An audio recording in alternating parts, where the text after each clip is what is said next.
নমস্কার বন্ধুরা, আমি আজকে দেখাবো একটা সর্ষে বাটা দিয়ে রুই মাছ। তো এটা আশা করি আপনাদের সবার ভালো লাগবে, একবার বাড়িতে ট্রাই করে দেখবেন। তো আমি একটা কড়াই নিয়ে নেব, কড়াইতে তেল গরম বসিয়ে দিয়েছি, সর্ষের তেল দিয়েছি। আর মাছটাকে আমি আগে থেকে নুন হলুদ দিয়ে মাখিয়ে রেখেছিলাম, সেটা আমি তেলে দিয়ে দিলাম। মাছটাকে আমি ভালো করে ভেজে নেব। আমি সব কটা মাছ দিয়ে দিচ্ছি কড়াইতে।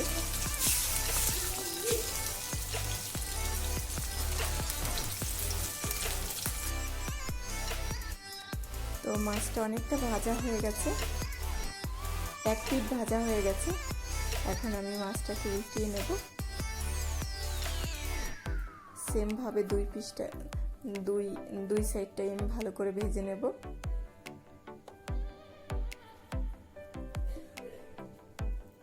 তো মাছগুলোকে সব আমি উল্টিয়ে পাল্টিয়ে দিলাম।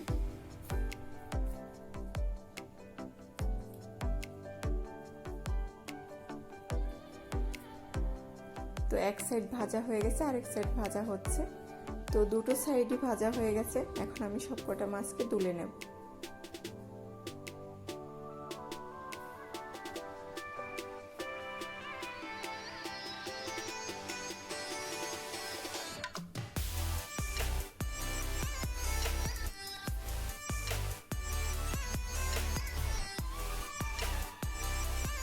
তো এখন আমি এই কড়াইতে আরো একটু তেল দিয়ে দেব।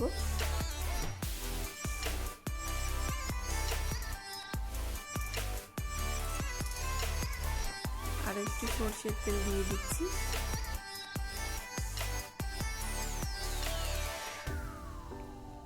এবার দিয়ে দেব একটা তেজপাতা আর গোটা জিরে।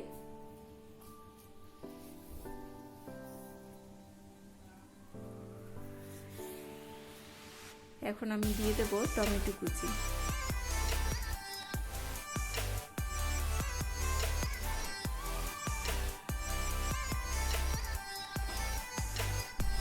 আর দিয়ে দেব দুটো কাঁচা লঙ্কা। বেশি কাঁচা লঙ্কা আমি দেব না, তার কারণ হচ্ছে সর্ষে বাটার সাথে আমি কাঁচা লঙ্কা বেটে দিয়েছিলাম। এখন টমেটোটা যাতে একটু ভালো তাড়াতাড়ি করে গলে যায়, তার জন্য আমি দিয়ে দেব লবণ, পরিমাণ মতো লবণ দিয়ে দেব। আর দিয়ে দেব হাফ চামচ হলুদ গুঁড়ো।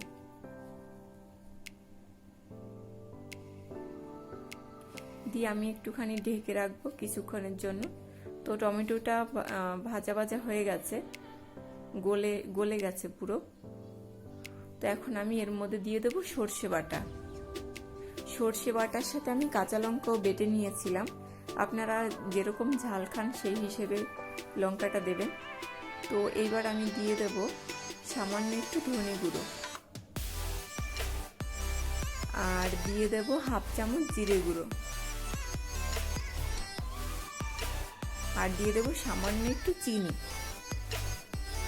আপনারা চাইলে চিনিটা স্কিপ করতে পারেন। তো এবার এটা কষানো হয়ে গেছে।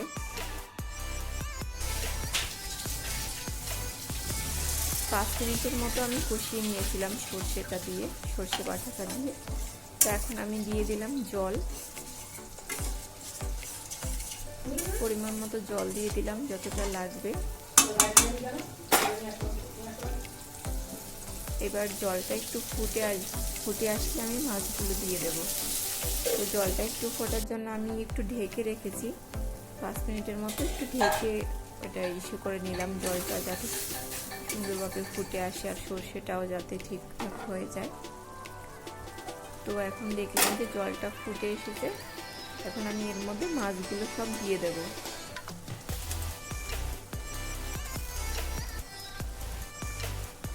আমি যেই কটা মাছ ভেজেছি সব কটা আমি দিচ্ছি না।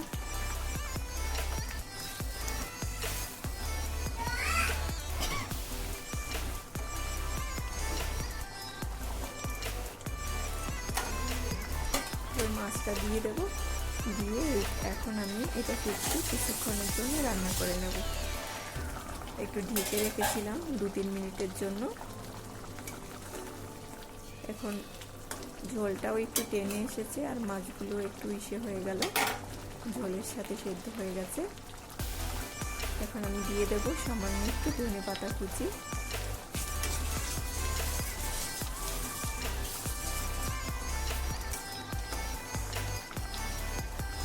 মাছটা রান্না প্রায় কমপ্লিট, আর একটু ঝোল টেনে আসলে আমি নামিয়ে নেব।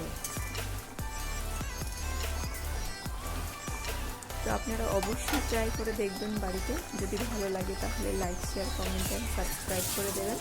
Thank you, tata, bye by.